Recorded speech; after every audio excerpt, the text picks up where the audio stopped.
I'm not ashamed to say that although I love miniature painting, I sometimes get mentally fatigued with it. Whether it's because I'm painting models that I feel are a bit boring, repetitive, or frustrating to paint, or just because I've had to grind through a huge batch to get them finished. So every now and then, to help revive my hobby mojo, I like to paint something that really piques my interest, reminds me why I love this hobby so much, and remember why I picked this hobby back up a few years ago. I'm Benji, and welcome to Benji's Hobbies.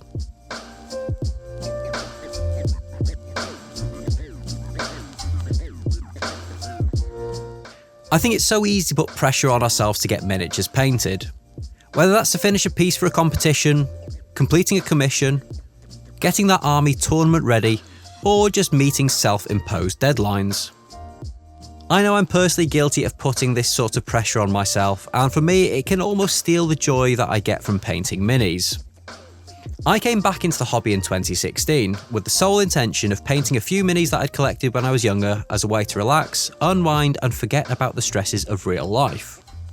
I had no idea that it would lead on to me both attending and running tournaments, painting and collecting hundreds of miniatures, and ultimately starting a YouTube channel that's dedicated to miniature painting, terrain building and other hobby stuff. Over the last few years, I feel like I've somewhat missed what I had aimed to do with the hobby, which was use painting as a way to unwind. So when I was challenged by Andrew from the Beard Clipper YouTube channel to start a hobby streak throughout January, it felt like a really great way of trying to rekindle that joy I got from painting miniatures that I had somewhat recently forgotten. So I went and searched through my Dragon's Hoard and looked through some of the cool pieces that I've collected over the years to find some inspiration and paint something that was nowhere near the top of my painting queue, and something that would really bring back all those emotions and feelings that I used to get when I started mini painting all those years ago. It's no secret that I am a huge fan of the Middle Earth strategy battle game, and whilst I would love to talk about why it's Games Workshop's best game, I definitely think that's a topic for another video. So for a passion project, I thought it would be cool to paint up a full set of Fellowship of the Ring characters, but made up of some of my favourite poses from throughout the history of the game, rather than from one specific set. After making sure all the miniatures were clean, I gave them a quick prime with black, followed by a zenithal highlight with grey sear spray, for no other reason than to be able to see the details on them a little clearer, and so they show up a little bit better on camera.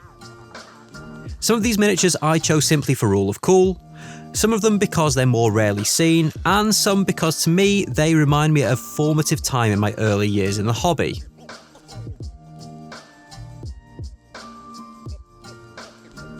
The Gandalf miniature I'm painting is one of the rarer versions of the character, as this pose was only released for a limited period, so it's not seen all that often. Whenever I paint a Gandalf model, I always find it a nice challenge, as whilst a lot of his clothing is grey or white depending which version of Gandalf you're painting, it's fun trying to get a bit of differentiation between the layers of clothing.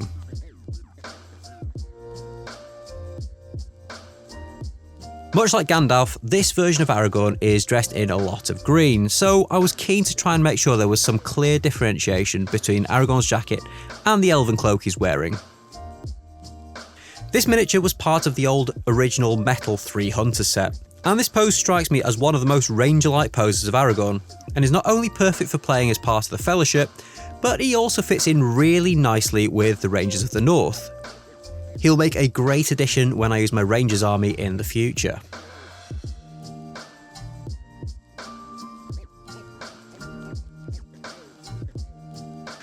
I got the Heroes of Helm's Deep box set for Christmas in 2002 from my mum and dad, and at the time it was one of the most exciting sets I'd set my eyes on, let alone owned. I have no idea how my mum knew I would have wanted this set though. I don't really recall asking for it because I've never really liked asking for Christmas or birthday presents, but I think she made a pretty awesome choice, and it's a set I still love to this day. I didn't own any metal models at the time, so it was a real first for me, and the sculpts were absolutely stunning, and the one that really still stands out to me to this day is Legolas. I still have the one that I painted originally back in 2003, and it'll be interesting to compare how this one turns out compared to my original. Maybe I should dig out some of the minis I painted a long time ago and see how they compare to my painting now. If this is something you'd like to see, then head on down to the comments below and let me know. Painting this miniature in particular has really filled me with a strong sense of nostalgia. I'm feeling some of the same feelings I felt when I first painted it almost 20 years ago. This version of Gimli is from the Heroes of the West set that was released alongside the Return of the King movie in 2003. This isn't really a character I've enjoyed painting in the past, and I think that's partially down to my bad early painting experiences trying to paint the tiny face. This time though, I think the face has turned out pretty well, and I even attempted to paint the eyes in that tiny helmet reveal. They're not perfect, but that's okay. I'm still pretty happy with how they've turned out. I found Merry and Pippin to be some of the most rewarding miniatures to paint as part of this little project. Brightly coloured clothing makes them really stand out from the rest of the Fellowship, which do seem to be clad in pretty drab colours in comparison. Just like Gimli, they have tiny faces, so they were a bit of a challenge, but they turned out a bit better than I expected. I love these miniatures, and I think they are definitely some of the most underrated Merry and Pippin poses that have been released. They really represent the scared pair of hobbits that we see at Weathertop when they're about to be ambushed by the wraiths. Unfortunately, I didn't have another version of Boromir on foot to paint, but I did have the mounted version, so decided to get some paint on him instead.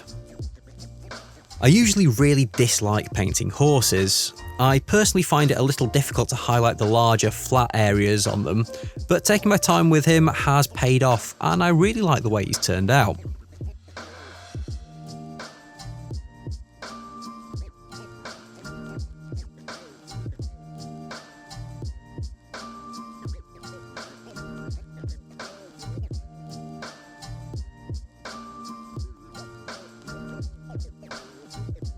Finally, I worked on the last two hobbits for my Fellowship, Sam and Frodo, arguably the two most important characters in the Lord of the Rings series.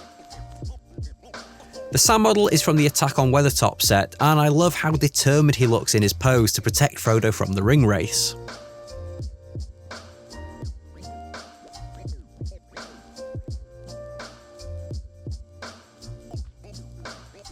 The Frodo model is from the original Fellbeast set and is meant to represent him at Osgiliath when he's trying to escape the city, just before Sam gives possibly one of the best speeches in the entire trilogy. But there's some good in this world, Mr. Frodo, and it's worth fighting for.